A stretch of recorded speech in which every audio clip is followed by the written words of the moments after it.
Halo, assalamualaikum teman-teman. Perkenalkan, kami dari kelompok A2 beranggotakan 3 orang yang terdiri dari Arni S, Putri D, dan Niken Ayu Andira. Nah, pada video kali ini kami akan membahas mengenai materi konsep kemandirian belajar siswa. Langsung saja, saya atas nama Putri akan memaparkan terlebih dahulu mengenai apa sih pengertian dari kemandirian belajar siswa. Seperti yang kita ketahui, kemandirian merupakan suatu sikap otonomi di mana siswa secara relatif bebas dari pengaruh penilaian, pendapat, dan keyakinan orang lain adalah kebebasan individu untuk memilih, untuk menjadi kesatuan yang bisa memerintah, menguasai, dan menentukan dirinya sendiri. Adapun pengertian belajar adalah perubahan tingkah laku dan potensi tingkah laku yang diperoleh dari pengalaman dan latihan. Jadi, pengertian kemandirian belajar siswa adalah belajar mandiri, tidak menggantungkan diri kepada orang lain. Siswa dituntut untuk memiliki keaktifan dan inisiatif sendiri dalam belajar, bersikap, berbangsa, maupun bernegara.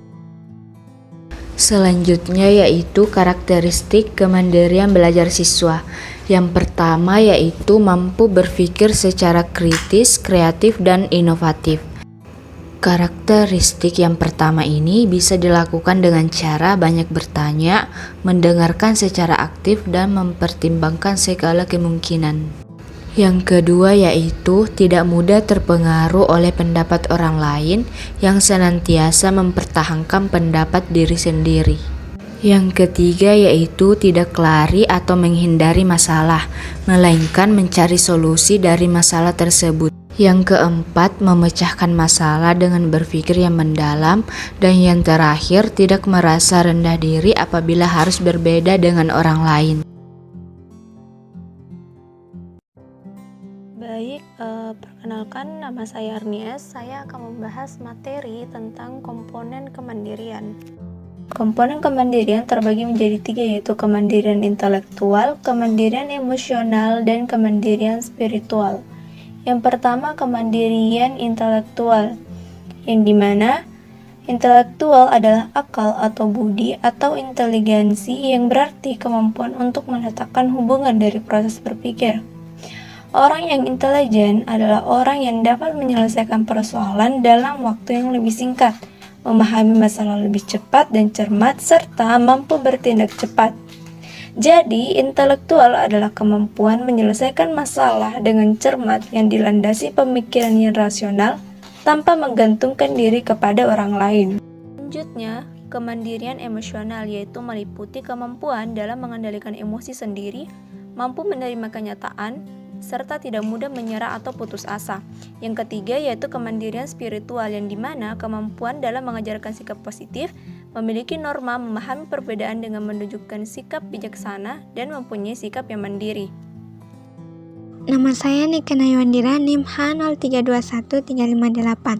Nah, di sini saya akan menjelaskan faktor-faktor mengenai konsep kemandirian peserta didik. Jadi ada 2 faktor, yaitu faktor endogen atau internal dan faktor eksogen atau eksternal. Nah, faktor endogen ini merupakan semua pengaruh yang bersumber dari dalam dirinya sendiri, seperti keadaan keturunan dan konstitusi tubuhnya sejak dilahirkan, dengan segala perlengkapan yang melekat padanya. Segala sesuatu yang dibawa sejak lahir merupakan bekal dasar bagi pertumbuhan dan perkembangan individu selanjutnya. Bermacam-macam sifat dasar dari ayah dan ibu mungkin akan didapatkan di dalam diri seseorang, seperti bakat, potensi intelektual, dan potensi pertumbuhan tubuhnya. Selanjutnya, faktor eksogen atau eksternal merupakan semua keadaan atau pengaruh yang berasal dari luar dirinya. Nah, faktor ini sering pula dinamakan dengan faktor lingkungan.